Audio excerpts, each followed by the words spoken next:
Hello students, welcome to GATE IT Zeal. बहुत सारे students की क्वेरी रहती है कि गेट का सिलेबस तो बहुत वास्ट है, उसमें हमें क्या कवर करना चाहिए, क्या कवर नहीं करना चाहिए। तो मेरा यही कहना है कि अगर आपके पास टाइम है तो पहली प्रायोरिटी कि आपको फुल सिलेबस कवर करना है। कोई भी टॉपिक, कोई भी सब्जेक्ट आपको स्किप नहीं करना है। लेकिन अगर आपके पास कुछ सब्जेक्ट्स रह गए हैं या कोई सब्जेक्ट बहुत डिफ़िकल्ट लग रहा है, आप कर नहीं पा रहे हैं उसको पूरा, तो जो उसके इंपॉर्टेंट टॉपिक है एटलीस्ट वो आप कर लीजिए। तो आज मैं यही डिस्कस करने जा रही हूँ इस वीडियो में कि किस टॉपिक का कौन सा पार्ट, किस सब्जेक्ट का कौन सा पार्ट बहुत इंपॉर्टेंट है। तो सबसे पहला टॉपिक हम ले रहे हैं, सबसे पहला सब्जेक्ट हम ले रहे हैं, it is engineering mathematics. Engineering mathematics में very first topic is discrete maths. Discrete maths में सबसे पहले आता है हमारा फर्स्ट ऑर्डर लॉजिक और प्रपोजिशन लॉजिक। प्रपोजिशन लॉजिक तो सिंपल है, आप कर लेंगे इजीली। फर्स्ट ऑर्डर लॉजिक थोड़ा सा डिफिकल्ट लगता है स्टूडेंट्स को, तो अगर आप फर्स्ट ऑर्डर लॉजिक नहीं कर पा रहे, क्योंकि लॉजिक इज़ अ टॉपिक जहाँ से क्वेश्चन आता ही है, तो अगर आपको फर्स्ट ऑर्डर लॉजिक डिफिकल्ट लग रहा है तो उसमें जनरली जो गेट में क्वेश्चन आया है कि एक इंग्लिश स्टेटमेंट को लॉजिक में ट्रांसलेट करना, तो आप वो ट्रांसलेशन वाला पार्ट ज़रूर पढ़ेंगे। सेट थ्योरी एक सिंपल टॉपिक है, जो इसके क्वेश्चन टेक्निकल के साथ साथ एप्टी में भी आ जाते हैं, तो सेट थ्योरी कवर करना है।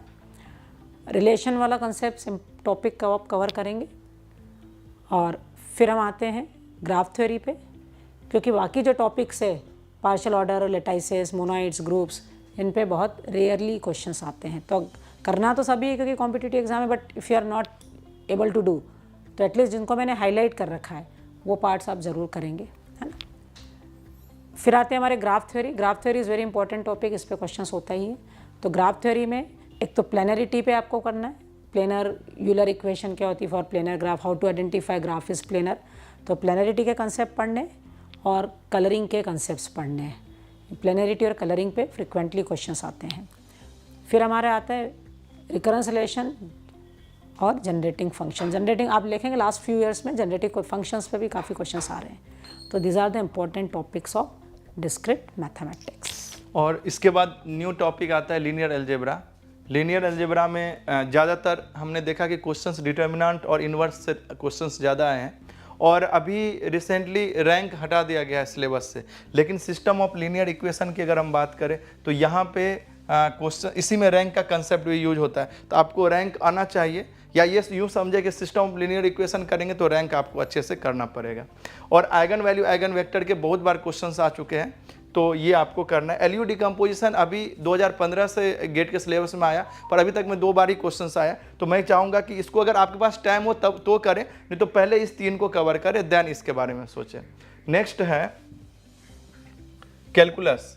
कैलकुलस में देखिए, कैलकुलस तो बहुत छोटा सा टॉपिक है हमारे गेट के सिलेबस में, खास करके सीएस वाले के लिए अगर बात करें तो यहाँ पे लिमिट जो है, लिमिट के क्वेश्चंस कई बार आ चुके हैं, कंटिन्यूटी डिफरेंशिएबिलिटी के क्वेश्चंस कई बार आ चुके हैं, मैक्सिमा मिनिमा के कई बार आ चुके हैं, इंटीग्रेशन के। फिर भी मैं प्रायोरिटी सेट करूंगा कि पहले लिमिट और मैक्सिमा मिनिमा को क्वेश्चंस ज़्यादा करें, then integration, then continuity differentiable. और अगर टाइम बचता है तो मीन वैल्यू से अभी बस 2 ही बार क्वेश्चन आ चुका है, तो करें, नहीं तो रहने दें। लेकिन इस ऑर्डर में करेंगे तो शायद आपके लिए थोड़ा आसान होगा। और फिर प्रोबेबिलिटी एंड स्टैटिस्टिक्स की बात करें तो ये तो आपको जनरल एप्टीट्यूड में भी प्रोबेबिलिटी से क्वेश्चंस आता है, खास करके ये जो कंडीशनल प्रोबेबिलिटी और बेस्ड थ्योरम है, इसके भी क्वेश्चंस आ जाते हैं। तो ये दोनों जगह आपको काम आएंगे, तो ये इंपॉर्टेंट है। और पॉइजन और बायनोमियल डिस्ट्रीब्यूशन की अगर बात करें तो उसमें मीन जो है, मीन और खास करके मीन जो है एनपी होता है, वेरिएंस, एनपीक्यू, ये इस पे क्वेश्चंस आए हैं। और इससे रिलेटेड प्रोबेबिलिटी भी क्वेश्चन आए कि बायनोमियल लिखा है और पूछा गया, समटाइम्स बायनोमियल नहीं भी लिखा है तब भी क्वेश्चंस आए हैं। ठीक है, तो नेक्स्ट टॉपिक हम डिस्कस करें, that is digital logic. Digital logic में सबसे पहले आपको बूलियन अलजेब्रा को पढ़ना है, बूलियन एक्सप्रेशन को सिंप्लीफाई कैसे करते हैं विद द हेल्प ऑफ केमेप, कुछ combinational circuits like multiplexer, decoder, aiders, और सिक्वेंशियल सर्किट्स में आपको सिर्फ ये कि कोई सिक्वेंशियल सर्किट दी है तो क्या आउटपुट वो सिक्वेंशियल सर्किट जनरेट कर रही है। ये सब्जेक्ट का सिलेबस कंपैरेटिवली छोटा है, आप चाहें तो पूरा सब्जेक्ट भी कर सकते हैं, कोई डिफ़िकल्ट नहीं, काफ़ी इजी सब्जेक्ट है। और अगर नहीं टाइम है तो जो मैंने आपसे मेंशन किया है वो करेंगे आप। और नंबर सिस्टम में फ्लोटिंग पॉइंट रिप्रेजेंटेशन पे फ्रिक्वेंटली क्वेश्चन आए हैं, तो फ्लोटिंग पॉइंट रिप्रेजेंटेशन आपको करना है। नेक्स्ट सब्जेक्ट है computer organisation and architecture, COA। ये काफ़ी लेंदी सब्जेक्ट है, अगर आपने नहीं पढ़ा है, क्योंकि इसका वेटेज 8 से 10 मार्क्स तक का, और अगर आपने बिल्कुल भी इसको एक्सप्लोर नहीं किया तो डेफिनेटली टाइम नहीं है अब इसको एक्सप्लोर करने का। फिर भी मैं इसके 2 टॉपिक आपको रिकमेंड करूँगी जो आपको करना ही है। It is instruction pipeline and cache memory. ये 2 टॉपिक हैं, इनमें से क्वेश्चंस आते ही हैं, तो आप ये 2 टॉपिक को करके रिमेनिंग टॉपिक्स आप छोड़ सकते हैं। देन नेक्स्ट है हमारा C programming and data structures. C programming में जनरली पॉइंटर्स के क्वेश्चंस आते हैं, रिकर्शन पे क्वेश्चंस आते हैं, और डेटा स्ट्रक्चर बहुत सिंपल है, स्टैक्स, क्यूज, लिंक लिस्ट वगैरह। तो आपको ये सारे डेटा स्ट्रक्चर एक बार जस्ट देखना है, stack, Q, link list, binary search tree क्या होता है, हिप्स क्या होता है, और ओवरव्यू ऑफ ग्राफ्स। ग्राफ को बिकॉज डिस्क्रिट में आप ग्राफ ऑलरेडी पढ़ चुके हैं, तो यहाँ पे जैसे डेटा स्ट्रक्चर के पॉइंट ऑफ व्यू से ग्राफ में आपको सिर्फ graph representation, graph adjacency matrix क्या होता है, एडजेसेंसी लिस्ट क्या होता है, और ग्राफ ट्रेवर्सल टेक्निक्स, ये आपको यहाँ पे पढ़ना है। डेटा स्ट्रक्चर में एक तो कोडिंग वाला पार्ट होता है और एक कंसेप्ट होता है। कंसेप्ट काफ़ी सिंपल होता है, कोडिंग जो कुछ स्टूडेंट्स होते हैं जो कोडिंग से कंफर्टेबल नहीं है, तो if you are not comfortable with coding, अभी आप डेटा स्ट्रक्चर की कोडिंग वाला पार्ट स्किप कर सकते हैं। अगर आपने स्किप किया तो एक hardly 1 or 2 questions are there जो अफेक्ट करेंगे, अदरवाइज बाकी क्वेश्चंस आप डेटा स्ट्रक्चर के इजीली आंसर कर सकते हैं अगर आपने कोडिंग वाला पार्ट नहीं भी किया है तो। ओके, फिर आता है हमारा next subject, that is algorithm. Algorithm में सबसे पहले तो आपको कॉम्प्लेक्सिटीज़ के नोटेशंस देखने, बीगो, थीटा, ओमेगा क्या होते हैं, फिर how to find time complexities of algorithm, फिर सॉर्टिंग टेक्निक्स में मेनली जो गेट में क्वेश्चंस आती है, it is on quick sort. तो simple sorting technique, bubble sort, selection sort, insertion sort, ये तो आपको करनी ही है। साथ में जो एक्स्ट्रा करना है, it is merge sort and quick sort. Quick sort पे सबसे ज़्यादा क्वेश्चंस आए, और फिर पॉसिबिलिटी कि मर्ज पे भी क्वेश्चन आ सकता है ना। देन ग्रीडी जो टेक्निक्स, एल्गोरिथम डिज़ाइन में ग्रीडी, डायनामिक प्रोग्रामिंग, ये आपके सिलेबस में, और divide and conquer. Dynamic programming आप फॉर टाइमिंग स्किप कर सकते हैं क्योंकि आपके पास टाइम नहीं है, और इसके एल्गोरिथम्स काफ़ी लेंदी होते हैं और बहुत कम चांसेस है कि गेट में उस पर कोई क्वेश्चन आए, बहुत रेयरली आता है ना, तो you can skip dynamic programming.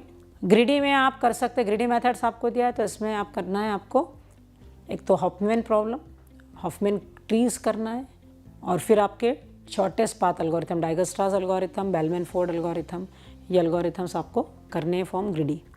Graph traversal में तो definitely depth first search, breadth first search क्या है ये करना है। मिनिमम वेट स्पैनिंग ट्रीज पे फ्रिक्वेंटली क्वेश्चंस आए तो एमएसटी पढ़ना है, प्रिम्स और क्रुस्कल एल्गोरिथम्स पढ़ना है आपको, और शॉर्टेस्ट पाथ एल्गोरिथम मैंने पहले ही बोल दिया, डाइगस्ट्रास और बेलमैन फोर्ड, ये आपको स्टडी करना है, इन पे क्वेश्चंस आते हैं। तो ये हमारा हो गया एल्गोरिथम। तो जो येलो कलर में हाईलाइटेड है वैसे भी आपको दिख रहा है कि दिस आर इंपॉर्टेंट टॉपिक, है ना। और सॉर्टिंग में मैंने आपको बता ही दिया है कि क्विक सॉर्ट, मर्ज सॉर्ट और बेसिक सॉर्टिंग टेक्निक, बबल क्या होता है, इंसर्शन क्या होता है ना। चलिए, next subject is theory of computation. Theory of computation में मेनली आपको फोकस करना है on regular expressions, regular languages, NFS, DFS। 90% question इसी पे आते हैं। बचे 10% क्वेश्चन में से पॉसिबिलिटी है कि क्वेश्चन आए ऑन डिसाइडेबिलिटी एंड अनडिसाइडेबिलिटी, तो आपको डिसाइडेबिलिटी और अनडिसाइडेबिलिटी वाला टॉपिक कवर करना है, लेकिन ये थोड़ा सा डिफिकल्ट लगता है स्टूडेंट्स को, तो अगर आपको डिफिकल्ट लग रहा है तो you can skip this topic. लेकिन अगर आता है तो either it is from regular languages और इट इज़ फ्रॉम डिसाइडेबिलिटी और undecidability. Next subject is compiler design, और फिर मैं वही बोल रही कि थ्योरी ऑफ कंप्यूटेशन और कंपाइलर डिज़ाइन ये सिंपल सब्जेक्ट है, छोटे सब्जेक्ट है, इनको स्किप नहीं करना है, इनके क्वेश्चन डिफिकल्ट नहीं आते, बहुत इजीली आप अटेम्प्ट कर सकते हो। तो नेक्स्ट है कंपाइलर डिज़ाइन।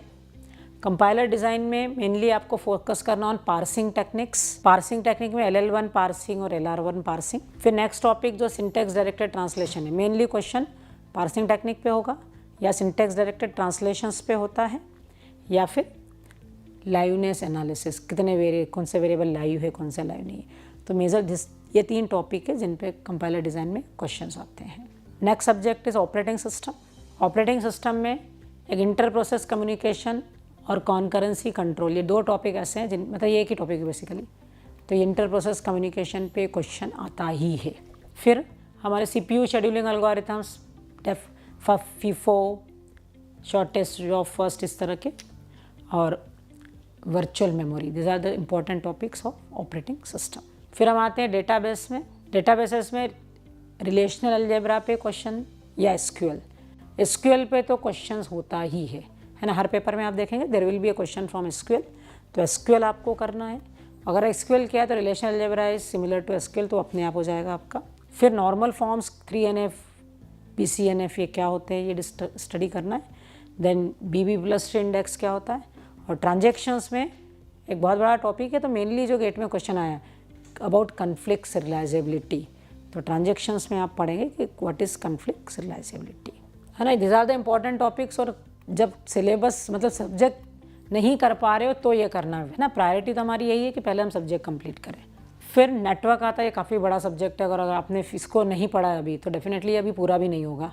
तो इसके क्या इंपॉर्टेंट टॉपिक्स है, तो सबसे पहले तो आपको कंसेप्ट बेसिक पता होना चाहिए कि ISO मॉडल क्या है, OSI मॉडल क्या, ऑल्दो एग्जाम के व्यू से इंपॉर्टेंट नहीं है, लेकिन फिर भी ये कंसेप्ट नहीं आते तो आगे कुछ भी समझने में आपके लिए मुश्किल होगा। इसलिए ISO OSI मॉडल और TCP/IP मॉडल क्या होता है वो आपको आना चाहिए।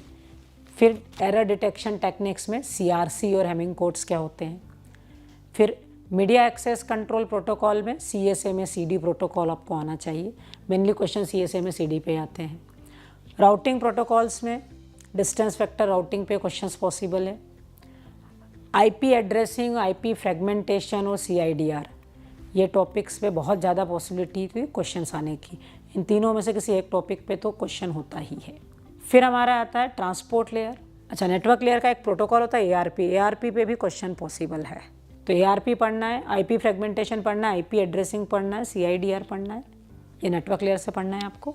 फिर ट्रांसपोर्ट लेयर में फ्लो कंट्रोल और congestion control, particularly congestion control के लिए TCP layer make use of AIMD algorithm. तो AIMD एल्गोरिथम पे फ्रिक्वेंटली क्वेश्चंस आए, TCP के सॉकेट के कंसेप्ट पे क्वेश्चंस आते हैं, और एप्लीकेशन लेयर प्रोटोकॉल में DNS और STTP, इन दो प्रोटोकॉल्स पे क्वेश्चंस आने की प्रोबेबिलिटी ज़्यादा रहती है। नेक्स्ट है हमारा जनरल एप्टीट्यूड। जनरल एप्टीट्यूड से आपको पता ही होगा कि 15 मार्क्स के क्वेश्चंस आते हैं, तो इसमें कोशिश करना है कि ज़्यादा से ज़्यादा टॉपिक कवर हो जाए। अगर आप लोगों ने 10th में पढ़ा है अच्छे से तो मैं तो चाहूँगा कि आप पूरा ही करें, पर फिर भी अगर आपके पास टाइम कम है तो आप इसमें देखिए वर्बल एप्टीट्यूड में जो क्वेश्चंस आए हैं, सेंटेंस कंप्लीशन से रिलेटेड क्वेश्चंस आए, उसके अंदर में फिल इन द ब्लैंक्स रहेगा, उसमें आपको सेलेक्ट करना 4 ऑप्शन में से। तो प्रीपोजिशंस से क्वेश्चंस आते हैं, सब वर्ब नाउन एग्रीमेंट से क्वेश्चंस आते हैं, समटाइम्स एडजेक्टिव भी आते हैं, पर ज़्यादा मैं फोकस करूँगा प्रीपोजिशन और इस पर। इसके आप क्या करो, प्रीवियस ईयर क्वेश्चन सभी ब्रांचेज के देख लो, तो आपका काम हो जाएगा। वर्ड्स पे कि वन वर्ड सब्स्टिट्यूट, या फिर आपको एनालॉगी से भी इसमें भी आता क्वेश्चन समटाइम्स, है ना। और idioms and phrases in context, reading comprehension, sometimes paragraph दे देंगे, और नैरेटिव सीक्वेंस की कुछ एक आपको पैराग्राफ में ही आपको सीक्वेंस फॉर्म में क्वेश्चन आता है कि किस फॉर्म में ये सही होगा, किस ऑर्डर में लिखे इस सारे सेंटेंस को कि सही पैराग्राफ फ्रेम होगा। तो इस पे क्वेश्चंस आ रहे हैं, अभी रिसेंटली ये सब टॉपिक ऐड हुआ है, लेकिन इससे क्वेश्चंस आ रहे हैं। आप तो मेरा रिक्वेस्ट है कि आप सारे हर ब्रांचेज के क्वेश्चंस देख लो, क्योंकि सिलेबस सेम है, तो आपका काम हो जाएगा वर्बल एप्टीट्यूड के लिए। क्वांटिटिव में देखो बहुत कुछ ना एब्स्ट्रैक्ट है, मतलब जो यहाँ पे दिख रहा है ना उसके अलावा भी क्वेश्चंस आते हैं। तो मैं अभी आपको एक स्टैटिस्टिकल डेटा भी दिखाऊंगा कि जो रिसेंट 12 साल 15 साल के जो क्वेश्चंस हैं, लगभग 2010 से आया है जनरल एप्टीट्यूड का, तो वो सारे को हम कलेक्ट करके आपको एक स्टैटिस्टिक्स दिखाऊंगा। पर एक बेसिक मैं अभी बताऊंगा कि डेटा इंटरप्रिटेशन में खास करके बार ग्राफ और पाई चार्ट से बहुत ज़्यादा क्वेश्चंस आए, कई बार रिपीट हुए, लेकिन टेबल से और लाइन ग्राफ से क्वेश्चंस आए, कभी कभी प्लॉट 2D प्लॉट और मैप से भी क्वेश्चंस आए हैं, पर ज़्यादातर बार ग्राफ और पाई चार्ट। तो आपके पास टाइम नहीं हो तो कम से कम ये 2 टॉपिक तो कवर कर लो, क्वेश्चन बन जाएगा आपसे। उसके बाद जो है मैंने एक चीज़ और एनालिसिस किया कि लॉगरिथम्स, सीरीज, यहाँ देखो सीरीज तो लिखा है लेकिन क्वाड्रेटिक इक्वेशन नहीं लिखा है। क्वाड्रेटिक इक्वेशन ये सबसे क्वेश्चंस खूब आया है, कई बार आया। और रेशियो और परसेंटेज का मतलब ये मत समझना कि परसेंटेज है तो प्रॉफिट एंड लॉस नहीं। परसेंटेज मतलब परसेंटेज अपने आप में कंटेन करेगा profit and loss, CI, SI, ये सारी चीज़ें। और DI में भी, डेटा इंटरप्रिटेशन में भी परसेंटेज आएगा। रेशियो मतलब रेशियो में वो सारे आ गए, पार्टनरशिप भी आ जाएगा, प्रोपोर्शन भी आ जाएगा, एवरेज, मिक्सचर, एलिगेशन भी आ जाएगा, ये कई सारी चीज़ को कवर करता है। और गेट में क्वेश्चंस आए तो रेशियो मतलब केवल रेशियो के क्वेश्चंस का मतलब नहीं समझना है ना। उसके बाद जो है परमुटेशन, कॉम्बिनेशन और प्रोबेबिलिटी, मैंने उसमें भी बताया था। पीएनसी वहाँ लिखा नहीं था, पर प्रोबेबिलिटी पढ़ने के लिए पीएनसी आना चाहिए। पीएनसी क्वेश्चन यहाँ भी आते हैं और पूरे गेट के जितने भी टेक्निकल क्वेश्चन है उसमें कई जगह उसके कंसेप्ट अप्लाई होते हैं। तो पीएनसी हमारे लिए इंपॉर्टेंट है। तो आपके पास टाइम नहीं हो तो कम से कम बेसिक कंसेप्ट जान लो कि एनसीआर, एनपीआर कैसे क्या यूज होता है, कैसे निकाल सकते हैं ना। तो कम से कम बेसिक तो जान ही लो। और प्रोबेबिलिटी में भी बेसिक प्रोबेबिलिटी एटलीस्ट अगर आपको आता है तो क्वेश्चंस बनेगा। और मेंसुरेशन ज्योमेट्री बहुत ही ज़्यादा इंपॉर्टेंट। अगर इसमें सबसे ज़्यादा अगर आपको करना है, इसमें भी बोलोगे सबसे पहले किसको करें, तो मेंसुरेशन ज्योमेट्री और ये बार ग्राफ और पाई चार्ट को मैं पहले बोलूँगा। उसके बाद मैं बोलूँगा कि आप सीरीज मतलब एपी, जीपी, एचपी और क्वाड्रेटिक इक्वेशन और लॉग, इसको कर लो। इससे भी क्वेश्चंस रिपीट होते कई बार, आप देखेंगे तो।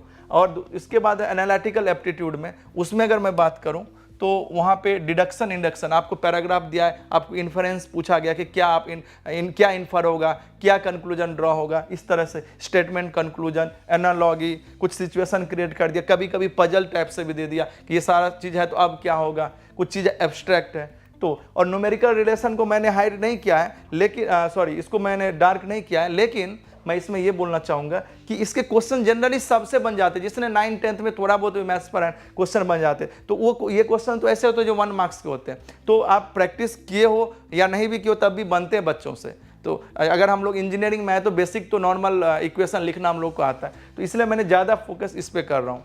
और स्पेशल एप्टीट्यूड बहुत दिन नहीं हुआ ऐड हुए, ये 2021 के आसपास से ऐड हुआ है। तो इसमें जो स्क्वायर कंप्लीशन, रोटेशन, अच्छा गेट के क्वेश्चन जो होते हैं ना, कई कंसेप्ट को मर्ज करते हैं। ऐसा नहीं बोल सकते कि एक टॉपिक पढ़ लो काम हो जाएगा, मल्टीपल चीज को कंबाइन करके। अभी इस साल रिसेंटली क्वेश्चन आया था, उसमें रोटेशन भी था, मिरर इमेज भी था। तो rotation, mirror image, paper folding, cutting, cube dice, 2D 3D pattern पे क्वेश्चंस जो है काफ़ी बार आया, समटाइम्स असेंबल पे भी आया है। तो आपको ये सब टफ नहीं है। पूरे एप्टीट्यूड में आपको सबसे ज़्यादा मेहनत क्वांट में लगता है, बाकी सब बहुत सिंपल है। तो आप बाकी सबको कर सकते हैं आराम से। और अब मैं आपको दिखाने जा रहा हूँ कुछ थोड़ा स्टैटिस्टिक्स कि हम कैसे ये इस पर डिसीजन लिए। आप ये देख सकते हैं कुछ टॉपिक मैंने इसमें लिया है, जैसे कि मैं सबसे ज़्यादा जो फ्रीक्वेंसी क्वेश्चन है, ये देखो बार ग्राफ और पाई चार्ट के, ये जो है डेटा इंटरप्रिटेशन से 67 क्वेश्चंस जो है आए रिसेंट जो है 12 ईयर्स में, 12 to 15 ईयर्स में।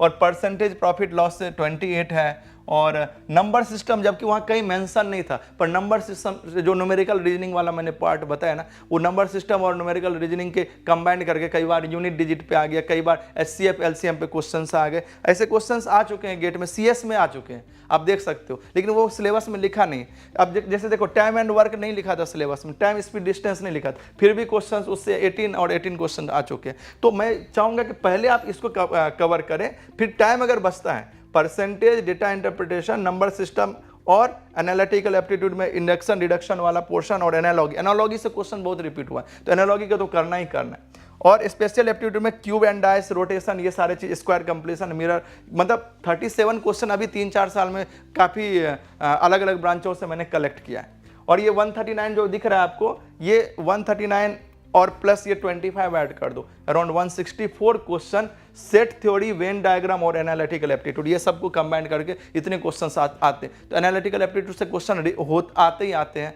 तो आपको स्टेटमेंट, कंक्लूजन, ये सारी चीज़ों की प्रैक्टिस अच्छे से करनी है। फिर देखते हो ज्योमेट्री मेंसुरेशन मैंने 79 लिखा है, ये 79 क्वेश्चन आप समझ रहे हैं कितना ज़्यादा होता है। और ये बहुत हर जगह कहीं ना कहीं आया है, कहीं ना कहीं हर साल ही आया है, ऐसे समझ सकते हो। तो इसके प्रैक्टिस करना, और टफ नहीं होते, सिंपल होते। अच्छा एक चीज़ और देख रहे हो, प्रोबेबिलिटी पीएनसी, यहाँ भी मैंने 61 लिखा है, मतलब प्रोबेबिलिटी पीएनसी के क्वेश्चंस एप्टी सेक्शन में भी आते हैं और टेक्निकल सेक्शन में भी आते हैं। तो मीन, मीडियन, मोड का जो है कंसेप्ट आप वहाँ पे भी पढ़ सकते हो। जो जब प्रोबेबिलिटी इंजीनियरिंग मैथमेटिक्स में पढ़ोगे तो वहाँ पे भी आप उसको कवर करना कि एक्सपेक्टेशन क्या होता है, probability mass function, probability density function के क्या प्रॉपर्टी होते हैं, ये बेसिक प्रॉपर्टी भी क्वेश्चंस कई बार रिपीट हुए। तो कोशिश करना है आपको कि कम से कम इसमें से 4-5 टॉपिक को मैं यहाँ पे हाईलाइट कर रहा हूँ, इसको सबसे पहले करना और उसके बाद आप दूसरे चीज़ को कर सकते हो, ठीक है। तो ये एक तो हो गया डेटा इंटरप्रिटेशन, दूसरा है प्रोबेबिलिटी पीएनसी, ज्योमेट्री मेंसुरेशन, और एक है ये जो मैंने बताया था आपको कि क्वाड्रेटिक इक्वेशन, क्वाड्रेटिक लॉग और सीरीज, ये ना इसका कंबाइंड क्वेश्चन भी आ सकता है, तो ये भी बहुत ज़्यादा इंपॉर्टेंट है। फिर हम लोग आगे स्विच करेंगे कि yes set theory Venn diagram, और ये तो है ही। ये जो मैंने यहाँ पे रेड कलर से किया है ये ज़्यादा इंपॉर्टेंट है। रेशियो, इसमें एवरेज भी आ जाएगा और ये पार्टनरशिप भी आ जाएगा। तो इसको पहले करना, उसके बाद ये क्लॉक कैलेंडर और ये सब आप चाहें तो कर सकते हैं। ये सारे स्पेशल एप्टीट्यूड बहुत ही इंपॉर्टेंट है, इसको तो कुछ छोड़ना मत, बहुत सिंपल, ठीक है। तो ओवरऑल कंक्लूजन ये है कि हमको करना तो है सारे के सारे जो सिलेबस में दिया है, लेकिन अगर हमारे पास टाइम कम है तो ज़्यादा से ज़्यादा टॉपिक कवर करना है तो इस ऑर्डर में कर सकते हैं जो हमने डिस्कस किया है। और आपको अगर ये वीडियो अच्छा लगा हो और कुछ मन में डाउट हो तो आप कमेंट सेक्शन में लिख सकते हैं और लाइक कर सकते हैं और दूसरे से शेयर भी कर सकते हैं। Thank you.